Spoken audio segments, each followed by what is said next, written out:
لەیلا گۆبەن بە تەنها خۆی شۆڕشێکی لە زیندانە ئەنجام دا و ئەنجامیشی کرد وێ هەم ئەمە بێڕۆڵ نەبینین ئایا ئەندامێک یا دوان یاسیان دەچێتە پەرلەمان یان خەڵکێکی تر پێچەوانەکەشی بڵێ بە دەنگێکی من چی دەبێت بە کۆی ئەو دەنگانە خەڵک دەتوانێت نوێنەری ڕاستەقینەی خۆی بنێرێتە پەرلەمان بۆ لە ئێستادا هەندێک لێکدانەوە هەیە هەندێک باوەڕی وایە نەشێ بۆ سەر سندوقی دەنگدان وا دەزانێت بەو شێوازەی کە ناچێت سزای دەسەڵات دەدات سزای حیزبەکانی دەسەڵات دەدات بەڵام ئەمەش دیسان لێکدانەوەیکی هەڵەیە چونکە نەشون بۆ دەنگدان ئەو نیسبەی کە دانراوە ئەو ڕێژەی کە دانراوە بۆ شار و یا بۆ هەرێمی کوردستان یا بۆ هەر شارێک ئەوان نەچوونی دەنگدان لە قازانجی دەسەڵاتدا دەبێت هەندێک خەڵکی تر باوەڕی وایە بچێت بۆ دەنگدان بەڵام کاتەکەی سووتێنێت لە کاتێکدا تۆ دەنگی دژبەر دەسووتێنی دەنگی ناڕازی دەسووتێنی دەنگەکانی ئەوان بۆ خۆیان دەبێتەوە وێ ئەمەش لێکدانەوەیکی هەڵەیە هەندێکی تر باوەڕی وایە کە مادەم پەرلەمان ئامڕازێکی دەستی دەسەڵاتە یعنی قەناعەتی کوردی بەوەیە نەچێت بۆ ئەم پرۆسەیە بەشدار بێت کە بۆ خۆی ئامڕازی دەستی سیستەمی دەسەڵاتداری سیستەمی سەرمایەداری لەم چوارچێوەیەدا ئەمەش فترێکە یعنی ڕەخنەی ئەوانەش دەکەن کە کاتێک دەچن بۆ دەنگدان دەڵێن سیستەمێک کە چارەسەری لەگەڵ خۆیدا ناهێنێ حەقیقەتیشە چونکە لە زۆر شوێنی دنیادا ئەم مۆدیلەی پەرلەمان هەیە و کێشەکانیش بەردەوام دەکات کێشەی کۆمەلگا هەیە چارەسەری لەگەڵ خۆی نەهێناوە دووبارە بوونەوە هەیە و پرسەکان ئەگەر لە پەرلەماندا یاسا دەردەکات یاساکان هەمووی لە خزمەتی دەسەڵات و سیستەمە بەرژەوەندی خوازەکان و کۆمپانیاکاندایە و ئەم نمونەیە لە عێراق و هەرێمی کوردستاندا زۆر بەڕوونی دەبینی بۆ خەڵکی تێکۆشەر خەڵکی شۆڕژێر ئەو حەقیقەتە بزانێت کە هەر شوێنێک مەیدانی تێکۆشانی ئەوە لە پەرلەمانیشدا شوێنێکە کە زۆرترین ململانەی تیا دەبێت بیکەینە مەیدانی تێکۆشان و ئێمە ئەزمونێکمان هەیە لە ڕابردوودا مامۆستاییفرا هەرچەندە کەناڵەکانی ڕاگەیاندن چالاکیەکانی مامۆستاییفرایان ڕووماڵ نەدەکرد بەڵام کاریگەریەکی گەورەی هەبوو لەسەر دەنگی کورد پێگەی کورد ڕۆڵی کورد لە بەغدا ئێمە لە زنجیرەیەک سەرداندا بۆ بەغدا بۆمان دەرکەوت کە زۆرێک لەو حیزبولایانانە لەو کەسایەتیانە باسییان دەکرد کە مامۆستاییفرا تەمسیلی خەتێکی جیاوازی کوردی کردووە لە ئێستادا حیزبەکانی دەسەڵات لە هەرێمی کوردستان زۆرترین پەیوەندیەکانیان لەگەڵ دەرەوەی عێراق بەبێ گەڕانەوە بۆ عێراق بەبێ ڕەچاوکردنی بەرژەوەندەکانی گەلی کورد لە عێراقدا پەیوەندیەکانیان داناوە پەیوەندی ئابووریەکانیان پەیوەندی سیاسیەکانیان پەیوەندی ئیستیخباراتیەکانیان پەیوەندی سەربازیەکانیان هەموو ئەم بابەتانە کاریگەری کردووە لەسەر پێگەی کورد لە عێراقدا بۆ لە ئێستادا ئەگەر داگیرکاری دەوڵەتی تورکیا پێشێلکاری هەیە بۆ سەر هەرێمی کوردستان چۆن هێزێکی دەسەڵات لێرە پشتگیری لەو داگیرکاریە دەکات بۆتە هاوکاری ئەو داگیرکاریە لە هەمان کاتدا ئەم جۆرە لە سیاسەتکردن پێگەی کوردی لە عێراقدا لاواز کردووە بۆیە عێراقیەکانیش ئێستا نایەنە جواب بۆیە لە چەند ڕۆژی ڕابردوودا بینیتان وەزیری دیفاعی عێراق لەگەڵ وتەبێژی پێشمەرگە جەباریاوەر زۆر بێشەرمانە هەردووچیان قسەکانیان یەکتر تەواو دەکات کە شەرعیەت دەدەن بەو داگیرکاریی دەوڵەتی تورکیا هەیە ئەم شەڕ و ململانیە لە ناو پەرلەمانی عێراقدا بە خەڵکی شۆڕەگێر دەکرێت بە خەڵکی تێکۆشەر دەکرێت بە خەڵکێک دەکرێت فکرێکی شۆڕەگێری هەبێ فەلسەفەیەکی کارکردنی هەبێ کە لەو کاندیدانی ئێمە پشتگیری دەکەین لەسەر خەتی نەتەوەی دیموکرات خۆیان پەروەردە کردووە پەروەردەی فکر و فەلسەفەیەکی شۆڕەگێرین کە نابۆ بەرژەوەندیەکانی خۆیان نابۆ بەرژەوەندی حیزبی بەڵکو بۆ شەڕی بەرژەوەندیەکانی گەلی کورد و مافە دیموکراتەکانی دەچنە بەغدا ڕاستە عێراق بەگشتی لەناو ئەو ململانەدایە بەڵام بە تایبەتیتریش جگەلەوەی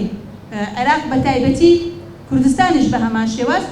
کەوتۆتە ژێر ئەو ململانیەوە کەوتۆتە ژێر ئەو ئەتمەسفەرەوە ئەو بارودۆخەی کە لە عێراقدا هەیە بۆیە ئەو ململانیانە زیاتر لێرە شادچەڕە بێتەوە بە تایبەتی داگیرکەرانی کوردستان بۆ ئەوەی زیاتر داگیرکاریەکانیان چڕ بکەنەوە لە ناوچەکە هەموو لایەک ئەوەیە کە بەرژەوەندیەکانی خۆی لە ناوچەکەیە بە تایبەتی لە کوردستانە باشووری کوردستانە زیاتر چڕ بکاتەوە. پەرلەمان دوو ڕۆڵی هەیە. یەکێکیان ڕۆڵی یاسادانانە، ڕۆڵەکەی تریشی کە چاودێرە بەسەر ئیش و کارەکانی حکوومەتدا. من زۆر سەیرم لێ زۆر کاندید هەیە یاخود زۆر کەس هەیە یاخود زۆر لە حەزبەکان هەیە هەندێک پرۆژەی جیاواز کە ئەهێننە ئاراوە ئەوەی ئیشی کاندیدێک نییە یاخود ئیشی پەرلەمانتارێک نییە. ئیشی پەرلەمانتار تەنها دانانی پەرلەمان یاسادانانە و چاودێرە بەسەر حکوومەتە کە چۆن جێبەجێ بکرێت. بۆیە ئەبێ ڕۆڵی پەرلەمانتار لێرەدا لە چوارچێوەی پرۆژەکانیە کە بتوانێت هەڵوێستی هەبێت کە بتوانێت لە یاسادانانە ڕۆڵی گرنگی هەبێت. ئێمە زانین پەرلەمانی عێراق جیاوازترە لە پەرلەمانی هەرێمی کوردستان. پەرلەمانی هەرێمی کوردستان هەموومان نەزانین کە پارتی دیموکراتی کوردستان دەستی کردوتە سەر هەموو جومگەکانی پەرلەماندا. بۆیە هەر یاسایەک کە بێوێت تێپەڕێت بە زۆرینەی دەنگ تێ ئەپەڕێت. بە تایبەتی ئەگەر بێوێت بە تێپەڕبوونی یاخود بە تێپەڕی لەگەڵ کەمەنەتەوایەتەکانی یاخود ئەو کەمانەی کە هەن لە باشووری کوردستانە بەو شێوازە تێپەڕێنێت. ئەڵبەتە ئێمە ئەزانین کە حزبەکانی تریش کە ڕۆڵیان لە چاکسازیدا نییە ئەوانیش بەهۆی بەرژەوەندەکانی خۆیان دیسانەوە جارێکی تر لە ناو ئەو ململانەیە بەرەو بەرژەوەندەکانی خۆیان بەرەو بەرژەوەندی حزبەکانی خۆیان تێپەڕن. بۆیە سەیرەکەی پەرلەمانی عێراق بە شێوازێک لە شێوازە پەرلەمانی هەرێمی کوردستان ببورن بە شێوازێک لە شێوازەکان لە دەستی حزبێکدایە. بەڵام لە عێراقا جیاوازە. ئەگەر لە هەرێمی کوردستانە چەند پەرلەمانتارێک بتوانێت کارێک بکە ئەو کاتە ناتوانێت، بەڵام ڕۆڵی تەواوەتی پێ نادرێت. بەڵام لە عێراقا بەم شێوازە نییە. عێراق ڕاستە لە 329 نوێنەری ئەنجومەنی نوێنەرانی عێراقا بەشدارە بن، یعنی 329 پەرلەمانتار، بەڵام یەک پەرلەمانتار ئەتوانێت ڕۆڵی خۆی بە تەواوەتی بگێڕێت. یەک پەرلەمانتار ئەتوانێت یاساکان جێبەجێ نەکرێت. بۆیە هەر پەرلەمانتارێک لەوەیە ئاکتیڤ بێت، هەر پەرلەمانتارێک لەوەیە بە عەقڵێتێکی جیاواز، بە فکرێکی جیاواز، بە نوێنەرایەتێکی ڕاستەقینەی جیاواز کار بکات لە عێراقدا دەرئەکەوێت بەو شێوازە. هەموو شایەتی ئەو حاڵەتە ئەدەن. ئەبێ ئێمە ئەوە بزانین کە پەرلەمانتارێک ئەگەر بێت و نوێنەری ڕاستەقینەی خەڵک بێت، نوێنەری ڕاستەقینەی بەرژەوەندیە نیشتیمانی و نەتەوەیەکان بێت، ئەو کاتە ئەتوانێت سەرکەوتوو بێ و هەموو حزبەکانی تر گرنگی خۆی پێدەدەن. بۆیە ئەڵێن چارەسەریەکان لە پەرلەمانی عێراقایە. چارەسەری حکوومەتی هەرێ، یعنی چارەسەری باشووری کوردستانیش،